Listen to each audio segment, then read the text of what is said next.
Hello అండి, welcome back to my Ganeshwar recipes and vlogs.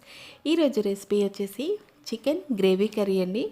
ఇంట్లోనే చాలా ఈజీగా సింపుల్గా చాలా చిక్కటి గ్రేవీతోటి చికెన్ కర్రీ అయితే ప్రిపేర్ చేసుకోవచ్చండి. ఇది రైస్లోకి చపాతీలకు కూడా చాలా బాగుంటుంది అండ్ చాలా ఫాస్ట్గా అయిపోతుంది. టేస్ట్ కూడా చాలా బాగుంటుంది. తప్పకుండా ట్రై చేయండి. దీనికోసం మనం చికెన్ని నీట్గా కడిగి పెట్టుకొని దాంట్లో సాల్ట్, పసుపు, చిల్లీ పౌడర్, ధనియా పౌడర్, పెరుగు, అల్లం పేస్ట్ వేసి మొత్తం మంచిగా మిక్స్ చేసుకొని ఒక 30 మినిట్స్ అయితే మ్యారినేట్ చేసుకోవాలండి. సో ఇలా చేస్తే మనకి పీసెస్ అనేవి చాలా సాఫ్ట్గా చాలా బాగుంటుంది. ఇప్పుడు ఒక ప్యాన్లో ఆయిల్ వేసుకొని చికెన్ పీసెస్ని డైరెక్ట్ ఇలా ఆయిల్లో వేసుకొని ఒక 10 మినిట్స్ మనం ఫ్రై చేసుకోవాలండి. సో అన్ని పీసెస్ ఇలా వేసుకొని ఓన్లీ ఆయిల్లోనే ఫ్రై చేసుకొని తీసి పక్కన పెట్టుకోవాలండి. ఇలా ఆయిల్లో ఫ్రై చేసుకోవడం వల్ల మనకి చికెన్ అనేది చాలా సాఫ్ట్ అయిపోతుంది.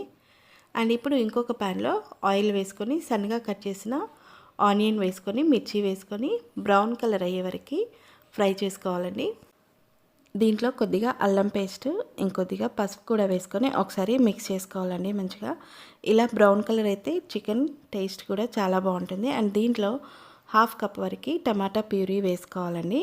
దీంతో మనకి గ్రేవీ అనేది చాలా చిక్కగా వస్తుంది, టేస్ట్ కూడా బాగుంటుందండి. అండ్ ఇది కొద్దిగా ఫ్రై అయినాక మనకి సరిపడా కారం కూడా వేసుకొని ఒకసారి కలిపేసుకొని ఆయిల్ సపరేట్ అయ్యే వరకు ఫ్రై చేసుకోవాలండి. ఇప్పుడు దీంట్లో మనం ముందుగా ఫ్రై చేసుకున్న చికెన్ పీసెస్ కూడా వేసుకొని మొత్తం మంచిగా మిక్స్ చేసుకొని మూత పెట్టుకొని ఒక 5 మినిట్స్ వరకు సిమ్లో పెట్టుకొని ఫ్రై చేసుకోవాలండి.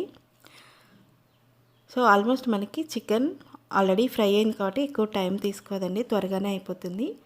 అండ్ దీంట్లో ఇప్పుడు కొద్దిగా వాటర్ వేసుకొని సిమ్లో పెట్టుకొని మళ్ళీ ఒక 4 to 5 మినిట్స్ వరకు సిమ్లో పెట్టుకొని ఫ్రై చేసుకుంటే మనకి చికెన్ అయితే రెడీ అయిపోతుందండి.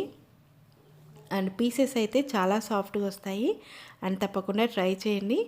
అండ్ ఫైనల్గా కొద్దిగా గరం మసాలా వేసుకొని ఫైనల్గా కొత్తిమీర వేసుకుంటే మనకి ఎంతో టేస్టీ అయిన చికెన్ గ్రేవీ కర్రీ అయితే రెడీ అయిపోయిందండి. అండ్ ఇది చాలా బాగుంది టేస్ట్, తప్పకుండా ట్రై చేయండి. అండ్ ఇది రైస్లోకి కానీ చపాతీలోకి కానీ చాలా బాగుంటుంది.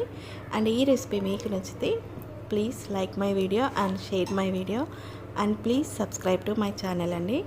Thank you for watching.